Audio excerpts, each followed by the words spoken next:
Today's Hometown Live, we're going to take you to a studio where kids are making films and starring in them. Okay, I'm going to do my signature dance. It's called the Joy Kids Studio, a place where children take an 8-week course in acting, directing, and producing short films. Whoa!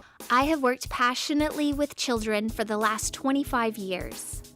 At 8 years old, I started anchoring a kids television show called Kids TV Express for over 10 years.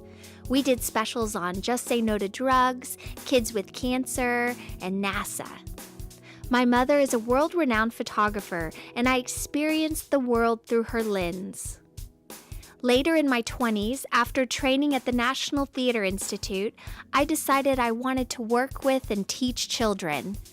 I developed a program called Joy International and created a curriculum for elementary schools in Austin, Texas, teaching kids to help kids around the world. We did a kids pilot TV show called Joy Agents, and kids from the Disney Channel helped to promote it. Then I got married to my best friend and business coach, Bruce, and moved to Houston, where I started the Joy Kids Studio. And that's where I am right now, at the Joy Kids Studio, where anything is possible. I'm here with my friend Furry, and Furry, let's go somewhere fun. How about the moon? See? We're on the moon, Furry. At Joy Kids, we use our imagination. One of my favorite quotes is by Albert Einstein, who said, "Imagination is more important than knowledge." And now I'm in my office at Joy Kids, and I want to tell you a little bit about a book that I have written and illustrated called Joy in the Faraway Land that is going to be published very soon by Longtail Publishing.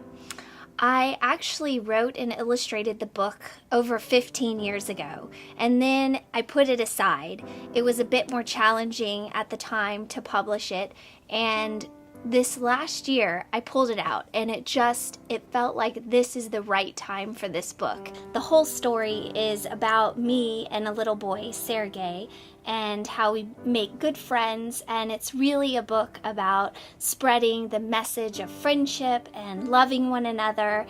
The story came from my childhood. I grew up doing television and film. I got the opportunity to perform with Peace Child in Russia, and it was before the Cold War had ended. So my parents were very reluctant to let me go, and I'd been told that Russia was bad, and I'd seen it on the news. But when I got there, what I saw was just children. I got to perform in a play with a little boy named Sergey. One day, we were on a cobblestone street. He turned to me and he said, "Why in America are there homeless? Why don't you take care of your people?" They were totally selling them that America was bad. And it was lies. And then I realized I'd been watching the news, and we had seen and heard very scary things about Russia. When I got home back to America, I just didn't think or feel the same way anymore. I felt that the things that mattered to me before, I had been cheerleader, Valentine Queen, I just didn't care. And I really kind of withdrew. It was a hard time for me because I had to try to make sense of the world, and I no longer just lived in my community. I no longer just lived in the United States. I lived in the world. If we taught our children to care for one another and love one another, one day some of those children would grow up and run the world.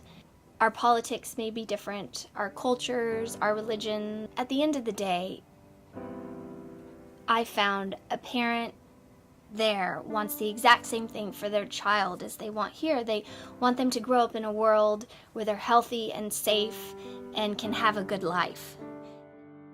I will never forget my experience as a child in the faraway land. The book, Joy in the Faraway Land, is scheduled to release in December of this year. I am pre-selling books and fundraising for the project through my GoFundMe page. I hope you will be a part of my journey and help me spread a message of hope and love to children everywhere. Thank you for watching.